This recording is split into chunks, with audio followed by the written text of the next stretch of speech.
আসসালামু আলাইকুম। কি অবস্থা সবার? কেমন আছেন? আশা করি ইনশাআল্লাহ সবাই ভালো আছেন।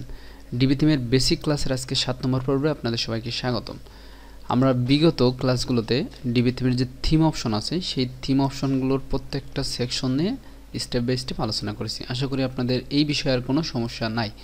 যদিও কোনো সমস্যা থেকেও থাকে তাহলে অবশ্যই আমাকে মেসেজ করবেন, আমি আপনাকে বোঝানোর চেষ্টা করব। ওকে, তো দেখেন এই ডিবির আন্ডারে প্রথমে আছে থিম অপশন, তারপর theme builder, theme customisation, rule editor, DB library, support centre.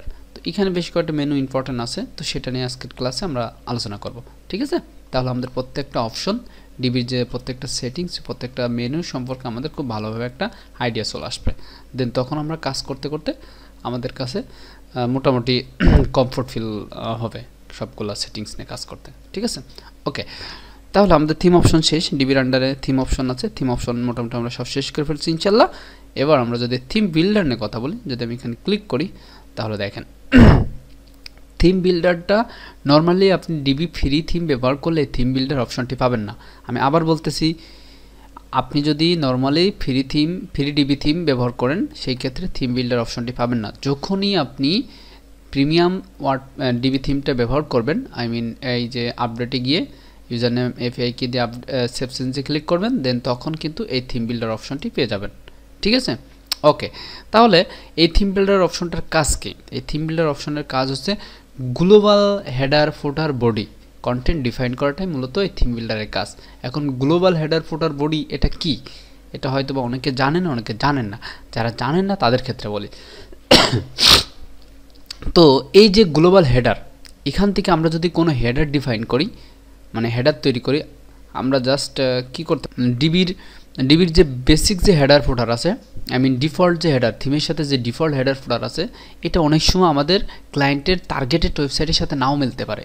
আমাদের ক্লায়েন্ট যদি কোনো একটা টার্গেটেড ওয়েবসাইট দেয় আমাদেরকে, দেন সেই হেডারের সাথে আমাদের হেডার ফুটার নাও মিলতে পারে। না মেলাটাই স্বাভাবিক, 80% মেলবে না। ঠিক আছে, তো সেই ক্ষেত্রে আমাদেরকে অবশ্যই গ্লোবাল হেডার তৈরি করতে হবে। ঠিক আছে, গ্লোবাল হেডার করে আমাদের যে কোনো হেডার আমরা এই গ্লোবাল হেডার দিয়ে খুব সুন্দরভাবে করে ফেলতে পারবো। ঠিক আছে, এগুলোও আমরা ভবিষ্যতে এই ক্লাসও দেখব, যে ক্লায়েন্টের প্রজেক্ট করব, ডেমো তৈরি করব। ঠিক আছে, এগুলো আমরা স্টেপ বাই স্টেপ দেখব ভবিষ্যতে ইনশাল্লাহ। তো এখন প্রশ্ন হলো যে আমরা যখন এই গ্লোবাল হেডারে যদি ক্লিক করে আমরা কাজ করি, আমি কিন্তু এখন আজকের এই ক্লাসে গ্লোবাল হেডার তৈরি করা দেখাবো না, কারণ আমরা তো পেজ বিল্ডারের যে মডিউল সম্পর্কে এটাই আলোচনা করে নিই। তাহলে আপনার গ্লোবাল হেডার দেখালে তো আপনারা কিছুই বুঝতে পারবেন না, তাই না? আর আমি সর্বক্ষণই বলি যে আমি ভিডিওগুলো বিগিনার থেকে শুরু করে অ্যাডভান্স লেভেল তাদের জন্য আমি ভিডিওগুলো তৈরি করি। ওকে, আচ্ছা, হোয়াটএভার। এখানে আমি যদি ক্লিক করে গ্লোবাল হেডার তৈরি করে ফেলাই, তাহলে আমাদের প্রত্যেকটা পেজে, এভরি পেজে আমাদের হেডারটা পেয়ে যাবে। এটা মূলত গ্লোবাল হেডারের সেটিংস। তারপর আমি যদি এখানে ক্লিক করে আমি যদি ফুটার তৈরি করে ফেলাই, তাহলে আমাদের প্রত্যেকটা পেজে ফুটার পেয়ে যাবে। আবার এখানে যদি আমি বডি সেকশনের ভিতরে কোনো বডি গ্লোবাল কন্টেন্ট পাবলিশ করে দিই, তাহলে প্রত্যেকটা জায়গায় আমাদের এই বডির কন্টেন্টটা পেয়ে যাবে, এখানে যে কন্টেন্টটা আমরা ডিফাইন করব। ক্লিয়ার? সরি, এটাই হচ্ছে আপনার থিম বিল্ডারের মূল অপশন বা গ্লোবাল সেটিংসের মূল অর্থ। ঠিক আছে, আশা করি এই অপশনটা বুঝছেন। তারপর আমরা নেক্সট ক্লাসে গিয়ে, নেক্সট না, স্টেপ বাই স্টেপ আমরা গিয়ে যখন ক্লাস করব এই যে থিম বিল্ডার অপশনে গিয়ে, তখন আপনারা অবশ্যই খুব ভালোভাবে বিষয়টা বুঝে ফেলতে পারবেন। তো এখন জাস্ট আইডিয়া রাখেন যে এই থিম বিল্ডার অপশন থেকে আমরা গ্লোবাল কিছু মডিউল ডিফাইন করব, গ্লোবাল কিছু কন্টেন্ট ডিফাইন করব, সেগুলো আমাদের পেজের সব জায়গায় পেয়ে যাবে। ঠিক আছে, এটাই মূলত থিম বিল্ডারের অপশন। তো আশা করি এই স্টেপটা বুঝতে পারছেন। আমরা সেকেন্ড স্টেপে যদি চলে আসি, থিম কাস্টমাইজেশন। জাস্ট আমি যদি এখানে ক্লিক করি, থিম কাস্টমাইজেশন নামে একটা মেনু থাকে প্রত্যেকটা ওয়ার্ডপ্রেস থিমের। সেটা ফ্রি থিম হতে পারে, সেটা প্রিমিয়াম থিম হতে পারে। তো মাস্ট বি একটা থিমের সাথে থিম কাস্টমাইজেশনে একটা অপশন থাকে। তো সেম প্রসেসে এই থিমের সাথেও একটা থিম অপশন আছে। ঠিক আছে, তো এই থিম অপশনটার মূলত কাজটা কি? এই থিম অপশনটার মূলত কাজ এখানে দেখেন, আমরা ক্লিক করে এই পেজে চলে আসলাম। এখান থেকে আমরা যে বেসিক যে বিষয়গুলো আছে এই যে পেজের ভিতরে, যেমন এই যে সার্চ বার, আই মিন এটা উইজগেটের, এই যে এখানে দেখতে পাচ্ছেন আপনারা উইজগেট। তো এখান থেকে এই যে এইগুলা ম্যানেজমেন্ট করার জন্য, মেনটেন্স করার জন্য এই অপশনটা দেওয়া থাকে থিম অপশন। তো আপনি চাইলে যে এইখান থেকে এগুলো আমি যদি এই পেন্সিল আইকনের উপর ক্লিক করি এটা রিমুভ করে দিতে পারি, সার্চ আইকন সাইড বারের যে কন্ট্যাক্ট আছে এটাও রিমুভ করে দিতে পারি, আমি চাইলে এটাও রিমুভ করে দিতে পারি। ইভেন আমি চাইলে এখান থেকে এটা অ্যাড করতে পারি। ফর এক্সাম্পল আমি যদি এখান থেকে ক্যালেন্ডার নিই, ঠিক আছে, দেন এখান থেকে যে আমরা এই ক্যালেন্ডার এখানে অ্যাড করে দিয়েছি, ঠিক আছে। তো আমি যদি বলি যে এখানে টাইটেল দিই এরকম কিছু যদি বলে দিই, এখানে যে টাইটেলটা চলে আসবে, ঠিক আছে। এটার মূল অপশনটা মূলত এইটা। এবার আমি যদি ফুটার উপরে ক্লিক করি তাহলে ফুটার আমি যদি চাই যে না এটা এই অপশনগুলো আমি রাখবো না, তাহলে যে এখান থেকে আমি এগুলো রিমুভ করে দিতে পারি। জাস্ট এখানে ক্লিক করলাম, জাস্ট এখানে এগুলো চলে গেছে, ঠিক আছে। দেখছেন চমৎকারভাবে আমরা থিম কাস্টমাইজেশন অপশন থেকে এটা মেনটেন করতে পারি। ইভেন আমরা ওয়ার্ডপ্রেস ড্যাশবোর্ড থেকে আমরা যদি ওয়ার্ডপ্রেস ড্যাশবোর্ডে চলে যাই, এই অপশনগুলো যে আমরা থিম কাস্টমাইজেশন অপশন থেকে মেনটেন করতেছি না, এটাকে মূলত আমরা ড্যাশবোর্ড থেকে মেনটেন করতে পারবো। সেটা কোথা থেকে? সেটা আমি ওয়ার্ডপ্রেস ড্যাশবোর্ডে চলে আসলাম, আসার পর এভিডেন্স থেকে উইজগেট এখানে চলে আসবেন, আসার পর এই যে এখানে যেগুলো দেখতে পাচ্ছেন না, জাস্ট এইগুলাই মূলত এখান থেকে এটা মেনটেন করতে। এটা হচ্ছে ব্যাক পার্ট থেকে, এটা হচ্ছে ফ্রন্ট পার্ট থেকে। ক্লিয়ার? আশা করি বুঝতে পারছেন। তাহলে আমরা একটু বেগে চলে যাই, আর এই ট্যাবটা ক্লোজ করে দিই। আমরা এখান থেকে বেগে চলে যাব। Are you sure? হ্যাঁ শিওর। বেগে চলে আসলাম। এই যে এখান থেকে আমরা সেই থিম কাস্টমাইজেশন অপশনে চলে আসলাম। এখান থেকে যে থিম কাস্টমাইজেশন, আবার এখান থেকে সেই এই যে কাস্টমাইজেশন, সেম অপশন, দুইটা অপশন থাকে, কিন্তু ডিবিরা এক্সট্রা করে এই অপশনটা ঢুকিয়ে দিয়েছে এর ভিতরে, এই যে থিম কাস্টমাইজেশন। আর এফিরিয়েন্স থেকে ডিফল্টভাবে ওয়ার্ডপ্রেস থিম যখন ডেভেলপ করে ডেভেলপাররা, তখন কিন্তু এই অপশনটা রাখতে হবে, মাস্ট বি রাখতে হবে। না হলে wordpress.org বলেন কিংবা আদার্স কোনো প্ল্যাটফর্ম বলেন, ওয়ার্ডপ্রেস থিম তারা অ্যাপ্রুভ করে না। ঠিক আছে, এটা একটা must requirement. Okay, I think আপনারা বিষয়টা বুঝতে পারছেন। তো আমি দুঃখিত, ভিডিওর ভিতরে একটা ইমার্জেন্সি কল আসছিল, এই জন্য আমি ভুলে গেছি যে কোথা থেকে আমি কাজটা শেষ করছি। আচ্ছা, যাই হোক, আমরা মেবি থিম কাস্টমাইজেশন নিয়ে প্রত্যেকটা অপশন ডিসকাস করছি, ঠিক আছে। তাহলে আমাদের থিম অপশন চলে গেল, থিম বিল্ডার, থিম কাস্টমাইজেশন। এবার আসি আমরা রোল এডিটর। এখানে রুলস রেগুলেশন নামে একটা কথা আছে, আপনারা অবশ্যই জানেন। এখানেও বিষয়টা হচ্ছে যে একটা ওয়েবসাইটে মূলত অনেকগুলা বানানো যায়, কি বলে, ওয়েবসাইট মেনটেন্স করার জন্য বেশগুলো editor, administrator, author, contributor, shop manager, এরকম বেশগুলা ইউজার ক্রিয়েট করা যায় ওয়ার্ডপ্রেস ওয়েবসাইটকে মেনটেন করার জন্য। যে কোনো ওয়েবসাইট মেনটেন করার জন্য বিভিন্ন প্রকার ইউজার তৈরি করা যায়। তো সেই ইউজাররা এখানে আবার এই যে ডিবি বিল্ডারটা ব্যবহার করেছে এই ওয়েবসাইটের ভিতরে, ঠিক আছে। এখন আপনি যদি এই ডিবি বিল্ডারটাকে যদি অ্যাডমিনিস্ট্রেটর, যে তাকে যদি বলেন যে তোমাকে আমি অ্যাডমিনিস্ট্রেটর বানিয়ে দেবো আমার ওয়েবসাইটের, তা তুমি ডিবি বিল্ডারের কোনো কিছুই অ্যাক্সেস করতে পারবে না, তাহলে আপনি যে এই অপশনগুলো অফ করে দিবেন। এই যে অ্যাডমিনিস্ট্রেটরের ক্ষেত্রে সবগুলো অফ করে দিবেন, ঠিক আছে, অফ করে দিলেন। তাহলে সে কিন্তু কোনো কিছুই কিন্তু পাবে না, ডিবির কোনো অপশনে কিন্তু মেনটেন করতে পারবে না। যে ডিবি অপশন পাবে না, তারপর ডিবি লাইব্রেরি পাবে না, ডিবি বিল্ডার পাবে না, তারপরে এই যে কাস্টমাইজেশন অনেকগুলো অপশন আছে, এগুলো সে অ্যালাউ করতে পারবে না তার কাজের ভিতরে। তো এটাই হচ্ছে মেন বিষয়। আমি যদি আবার বিষয়টাকে সহজভাবে বলি, তার আগে আমি সুইচগুলো সব অন করে দিই। এখানে দেখা গেলো কি আমি কাউকে কন্ট্রিবিউটর বানালাম, কাউকে সাবস্ক্রাইবার বানালাম, হয়তো বা কাউকে আমি জাস্ট নর্মাল ভিজিটর বানালাম। তো তারা যেন আমার ওয়েবসাইটের ডিবির কোনো পেজ অপশন মানে মডিউলটাকে যেন মেনটেন্স না করতে পারে, তার জন্য আমরা এখান থেকে টার্মস অ্যান্ড কন্ডিশন মেনটেন্স করে এটাকে তৈরি করে দিব, ঠিক আছে। ওকে, তাহলে আশা করি বিষয়টা বুঝতে পারছেন। তার মানে আমি যদি কোনো এডিটর বানাই, সে যাতে এই অপশনগুলো মেনটেন্স না করতে পারে, তার জন্য আমি এই সুইচগুলো অফ করে দিব। আর যদি আমি চাই যে না সে মেনটেন্স করবে, তার জন্য সুইচটা অন করে দিব। এটাই হচ্ছে মূল প্রসেস। তো আই হোপ এটা বুঝতে পারছেন রোল এডিটর অপশনটা কি।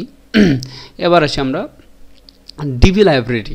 ডিবি লাইব্রেরি অপশনটা হলো, যেহেতু আমরা পেজ বিল্ডারের ভিতরে আমরা কোনো কথা বলিনি, মানে মডিউল নিয়ে কোনো কথা বলিনি, সেক্ষেত্রে ডিবি লাইব্রেরি অপশনটা বোঝানো একটু কঠিন হবে। তারপর আমি যদি পেজে চলে যাই, পেজে গিয়ে আমি যদি কোনো একটা পেজকে এডিট করি, এডিট করে জাস্ট আমি এখানে যদি ডিবি পেজ বিল্ডার অ্যালাউ করি, তাহলে বিষয়টা বোঝাতে সহজ হবে। তো দেখেন, নতুন কোনো পেজের ভিতরে ডিবির পেজ বিল্ডার যদি অ্যালাউ করতে হয়, তাহলে এরকম ফার্স্ট টাইম একটা অপশন আসে, তিনটা অপশন আছে। তো প্রথম অপশন স্টার্ট বিল্ডিং, এটাতে ক্লিক করতে হয়।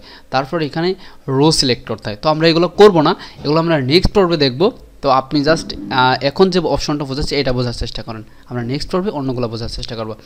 এখন আমরা কোনটা নিয়ে কথা বলতেছি? আমরা ডিবি লাইব্রেরি নিয়ে কথা বলতেছি। ডিবি লাইব্রেরি শব্দের অর্থ কী? আমরা যদি নর্মাল ভাষায় লাইব্রেরিটা একটু বুঝি, আমরা লাইব্রেরিতে কী পাই? আমাদের বিভিন্ন প্রকার ইউনিভার্সিটি ক্যাম্পাসে গিয়ে আমরা লাইব্রেরিতে বই পাই, সেখানে কিছু জিনিস গুচ্ছিত থাকে, মানে সাজানো থাকে, সেখান থেকে আমাদের কাঙ্ক্ষিত জিনিস বইটা নিয়ে চলে আসি। লাইব্রেরির অপশনটা মূলত এরকমই, লাইব্রেরির যে আবিধানিক অর্থটা সেটা তো এরকমই, তাই না? তো সেই সেম প্রসেস বিষয়টা, যে আমাদের এই যে পেজের ভিতরে এই যে আমাদের পেজ, এই পেজের ভিতরে আমি যত ডিজাইন করব, সেই ডিজাইনগুলো আমরা লাইব্রেরিতে একটাকে সেভ করে রাখতে পারি, যাতে অন্য পেজে আমরা এই লাইব্রেরির যে কন্টেন্ট আছে অন্য পেজে আমরা যাতে ব্যবহার করতে পারি। এক কথায় আমাদের পেজের ভিতরে যে ডিজাইনটা লাইব্রেরিতে আমরা সুন্দরভাবে সাজিয়ে রাখতে পারি। ঠিক আছে, যদি এই পেজের থেকে ডিলিট হয়ে যায় যাক, কোনো ব্যাপার না, বাট লাইব্রেরিতে আমাদের কিন্তু সুন্দরভাবে সাজানো থাকবে, আমরা পরবর্তীতে অন্য পেজে আমরা ব্যবহার করতে পারবো। ঠিক আছে, তো এটাও আমরা দেখব, এই প্র্যাকটিক্যালি দেখব, জাস্ট আপনাদেরকে এখন ওভারভিউ দিলাম, বিষয়টা বুঝে রাখেন। ফর এক্সাম্পল, আমি এই পেজের ভিতর ডিজাইন করেছি, ডিজাইন করার পর এই যে এখানে যে অপশনটা দেখছেন, এখানে দেখেন লাইব্রেরির নাম দিতে বলছে, লেআউট নেম। আমি যদি বলি এখানে উদাহরণস্বরূপ রুবেল, দেন সেভ লাইব্রেরি, এখানে ক্লিক করার পর এবার আমরা যদি চলে আসি এই ডিবি, আচ্ছা এখানে আমাদের আপডেট দিতে হবে, আমি আপডেট দিয়ে দিলাম, আপডেট দিয়ে দিলাম, আপডেট সম্পূর্ণ। দেন তারপর আমি মাউসে এখানে আবার এটা দেখাচ্ছে এখন, আচ্ছা স্টার্ট, এটা থাক, এখানে কোনো মডিউল সিলেক্টর হয়নি তো এই কারণে বিষয়টা এরকম আসতেছে। আচ্ছা, আমরা একটু মডিউল সিলেক্টরে আপডেট দিলাম, এবার আই হোপ এবার আর ওই ঝামেলাটা আসবে না। তাহলে মোটামুটি মনে করেন যে আমরা একটা ডিজাইন তৈরি করেছি এখানে, হ্যাঁ সেই ডিজাইনটা আমরা লাইব্রেরিতে সেভ করলাম। প্রথম কিন্তু আমরা লাইব্রেরিতে গিয়েছিলাম, সে একদম খালি ছিল, লাইব্রেরির ভিতরে কোনো কিছু ছিল না। এখন দেখবেন আমি যদি লাইব্রেরিতে চলে যাই, ডিবি লাইব্রেরি, দেন দেখবেন যে এই অপশনটা চলে আসে, এই যে রুবেল নামে একটা লাইব্রেরি এখানে চলে এসেছে। ঠিক আছে, এখন আপনি চাইলে এই লাইব্রেরিটাকে এডিট করতে পারবেন, মুভ টু ট্রাস্ট, এখান থেকে সব কিছু করতে পারবেন। এই যে, তাহলে বিষয়টা ক্লিয়ার।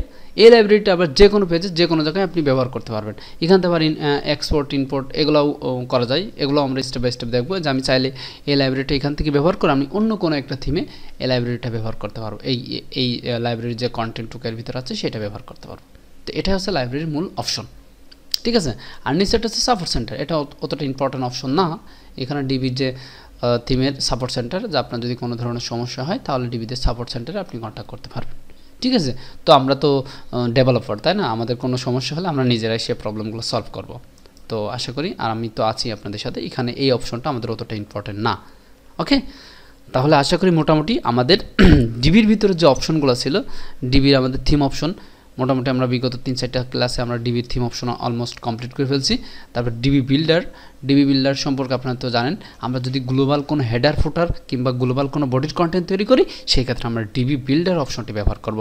ঠিক আছে, এটাও আমরা প্র্যাকটিক্যালি দেখব, তখন আরও বিষয়টা ক্লিয়ার হয়ে যাবেন। থিম কাস্টমাইজেশন অপশনটা কি? থিম কাস্টমাইজেশন অপশনটা হলো যে আমরা নর্মালি আমাদের সাইটের যে উইজগেট আছে, ফুটারের যে উইজগেট আছে, এগুলোকে মেনটেন্স করার জন্য আমরা ডিবি থিম কাস্টমাইজেশন অপশন থেকে এই অপশনে চলে আসলে এখান থেকে আমরা এগুলো মেনটেন্স করব। ইভেন আমরা এটা চাইলে আমরা উইজগেট থেকে, এই যে রেফারেন্স থেকে উইজগেট থেকে মেনটেন্স করতে পারি। ক্লিয়ার? তো এটা হচ্ছে এই থিম কাস্টমাইজেশন অপশন। তারপরে রোল এডিটর মানে কি? যে আমাদের ওয়েবসাইটটা অনেক সময় প্রয়োজন হতে পারে যে আমাদের একজন এডিটরের কাছে আমি ওয়েবসাইটটাকে ডেভেলপ করতে দিলাম, নয়তো বা কোনো কিছু কাস্টমাইজেশন করতে দিলাম। তো তার ক্ষেত্রে আমি বলে দিব যে তুমি যদি এই ওয়েবসাইটটা মেনটেন্স করো তাহলে এই ডিবির এই অপশনগুলো পাবা না, কিংবা এই অপশনগুলো পাবা। এই যে একটা টার্মস, একটা রুলস তৈরি করে দিলাম, সেটার জন্য এই ডিবি রোল এডিটর। ঠিক আছে, ওকে, আশা করি বুঝতে পারছেন। তারপর ডিবি লাইব্রেরি অপশনটা কি? যে আমাদের পেজের ভিতরে যে কন্টেন্ট আমরা ডিজাইন করলাম, যে আমাদের পেজের ভিতরে যে মডিউলগুলো দিয়ে সুন্দর সুন্দর করে আমাদের পেজটা ডিজাইন করলাম, সেটাকে নির্দিষ্ট একটা ফরম্যাটে সেভ করে রাখার জন্য ডিবি লাইব্রেরি। ওকে, সেটাকে নিয়ে আমরা আদার্স অন্যান্য পেজে দিতে পারবো। ইভেন আমরা চাইলে এখান থেকে ডাউনলোড করে অন্য ডিবির ওয়েবসাইটের ভিতরে ঢুকিয়ে দিতে পারবো। এগুলো আমরা প্র্যাকটিক্যালি দেখবো, জাস্ট এখন একটু ওভারভিউ নিয়ে রাখেন। ওকে, আর ডিবি সাপোর্ট সেন্টার এটা অতটা ইম্পর্টেন্ট না, এটা আপনাদের অতটা দেখতে হবে না। ক্লিয়ার? তাহলে আমাদের সব মিলে আমাদের ডিবির যত সেটিংসগুলো ছিল আমাদের আই হোপ সব কিছু কমপ্লিট, বেসিক যে পর্বগুলো। এবার আমরা নেক্সট পর্বে কোনটা নিয়ে কথা বলবো? আমরা পেজ বিল্ডার নিয়ে কথা বলবো। ডিবির ভিতরে আমরা পেজ বিল্ডার অ্যালাউ করে কাজ করব, সেই অপশনগুলো নিয়ে কথা বলবো। আমরা প্রত্যেকটা মডিউল সম্পর্কে আমরা একটা একটা করে আলোচনা করব এবং একটা একটা করে কাজ আপনাদেরকে দেখাবো ইনশাল্লাহ। ঠিক আছে, আপনাদের যাতে কোনো ধরনের সমস্যা না থাকে। আর ডিবিটা অনেক ইম্পর্টেন্ট একটা পেজ বিল্ডার। আপনি ডিবিতে কাজ শিখলে যে কোনো সাইট সুন্দরভাবে করতে পারবেন। ডিবি, এলিমেন্টর, অ্যাভাডা আর আপনার ভিজুয়াল পেজ বিল্ডার, এই সাইটটা ফার্স্টে পেজ বিল্ডার শেখেন, আই থিঙ্ক আপনার আর কোনো ঝামেলা হবে না। ওকে, তাহলে ভালো থাকবেন, দোয়া রাখবেন। নেক্সট পর্ব দেখার জন্য আমন্ত্রণ রইল। আসসালামু আলাইকুম।